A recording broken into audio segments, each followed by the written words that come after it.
How do you not just love toys? I love toys, I love video games. I love video game toys and games that are like video games. Sound like Lumpy Space Princess. Same thing. What? What was that? One that was really cool and I really loved playing was the Resident Evil deck building game. Yeah, you and 3 of your friends, you randomly pick one of the Resident Evil characters, and then as you're like taking turns, you're slowly building your deck, and then you go into the mansion, and when you open the door, you gotta try to kill like whatever's there with whatever guns you may have already acquired. And so you're building your deck to win. Now, here's a little trick about me. I'm actually super psychic, and I bet a lot of you didn't know that. And so anytime, I'm totally psychic, because anytime we play the Resident Evil deck building game, the 6 cards to pick a character, it has to be random. I'm like, this one's Wesker. Bam, I just got the strongest character. And then I'd be like, oh, I'm going through the house killing everybody. And then all of a sudden you flip the card, and then it's like Nemesis, and you're like, oh, well, I'm dead now. Next turn around.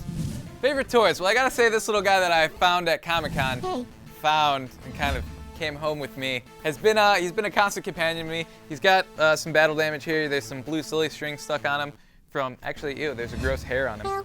From when I spray paint, from when I silly string Jovenshire from one of my videos. Looks like a Mari hair or something. Has Mari been making out with my portal turret? My inflatable portal turret? That cheating bitch. Who are you? Cheating, and the turret is a cheater. Anyway, it's been my favorite toy, and it still is, no matter what it's been doing with Mari. And yeah, it's a great little companion. Please put me down. Today we're talking about our favorite video game toys, and I'm not a big toy guy, but there are some toys I think are cool. For instance, Skylanders. Now a lot of you are like, Saminky, you don't play Skylanders, you don't know anything about Skylanders, and you'd be right. Except that it's kind of like Spyro, which I used to play as a kid, and I really loved that game. But the cool thing about Skylanders is that I think it opens up a door that a lot of game developers haven't really explored yet, and that's toys or physical things that can interact with games. Skylanders, you take these little toy figurines, and they're actually really cool and well designed, and then you pop them down on this thing, and then you play as that character in the game. It's pretty sweet.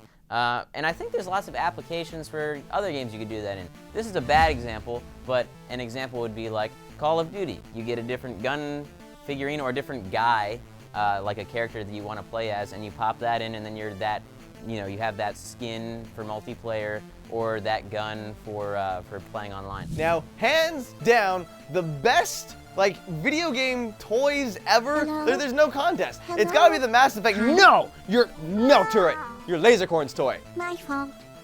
No. Mass Effect 3 toys or Mass Effect 2 toys. It's the Mass Effect figurines. Now here's what's really neat about them, because you can buy them, and if you got the second wave of figures, they came with codes that you can put into the Mass Effect 3 multiplayer to get like new weapons and new characters and new credits.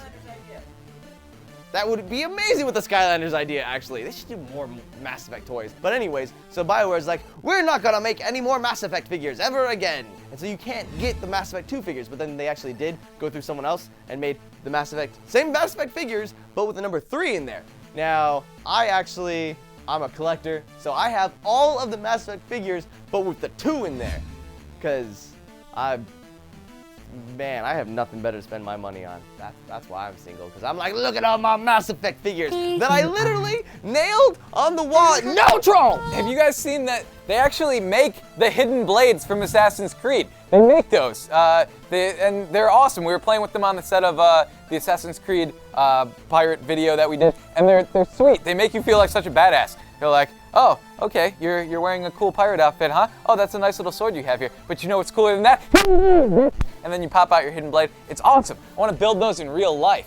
There's a guy on YouTube that builds stuff in real life. I wonder if he's ever built those. Man at Arms, Joven says. I wonder if he's ever built those on his YouTube channel. That would be awesome. If you haven't yet, Man at Arms, this is a challenge from our YouTube channel to yours to build those. If you have already built them, then you're awesome. And send them to us. Yes, send them to us. I'm gonna go look it up right now to see if he's actually built them, because those things are freaking awesome. So my other one is, for those of you who've ever gone to BlizzCon, you get some swag when you go to BlizzCon just for attending, because you spend a lot of money to go, and they appreciate you as a fan, and they want to try to justify you spending way too much money to attend their con. But anyways, you go and you get a bunch of really cool swag, and you definitely can't complain about that. So usually you get some cool in-game stuff, and then they also give you sometimes a figurine. One such figurine was a Deathwing figurine. And this was from, I think, I want to say the 2010, it was either 2010 or 2011 BlizzCon. And you went, it was when Cataclysm was coming out, there's a sweet Deathwing dragon. Now, when I went to that BlizzCon, I had never been before, and Jovenshire happened to have a pass to the BlizzCon, and he's like, hey, you can use my pass the second day, and I'll give you any swag I don't care about. So he comes back, and he gives me the little in-game thing, and I was like, well, where's the dragon? And he's like, oh, that's on my desk. And I'm like, but you don't even play Warcraft, why would that ever be on your desk? It should totally be on my desk. And he's like, no, it's a cool dragon, I'm keeping it. And I was like, tell me the dragon's name. Tell me the dragon, and he said something like, Smaug. I don't even know. I was so mad though, and I kept, essentially, we had this war. Castle, it was epic. Yeah, it is epic. You don't even know who it is, son of a bitch. And so, I guess, ultimately, that's why we're single. We're two dudes that fight over dragon figurines. That seems about right. But I have to say though, one of us won that war for the dragon. The rightful owner got it, I think, and it might be sitting on their mantelpiece. Give me my dragon! Whoa. You can rest him on your shoulders. He's your buddy. Put me down. I'm sorry. Are you still there? Shutting down. You could play as Bill Clinton and NBA Cham and just slam dunk on bitches. Just jumping up in the air, cameras going off, doing 360s and 720s and stuff, and just slamming the ball down. And it was right around the time of the Monica Lewinsky scandal too. The Monica Lewinsky thing was going on, and then there were jokes you could make. It's like, huh, that's not the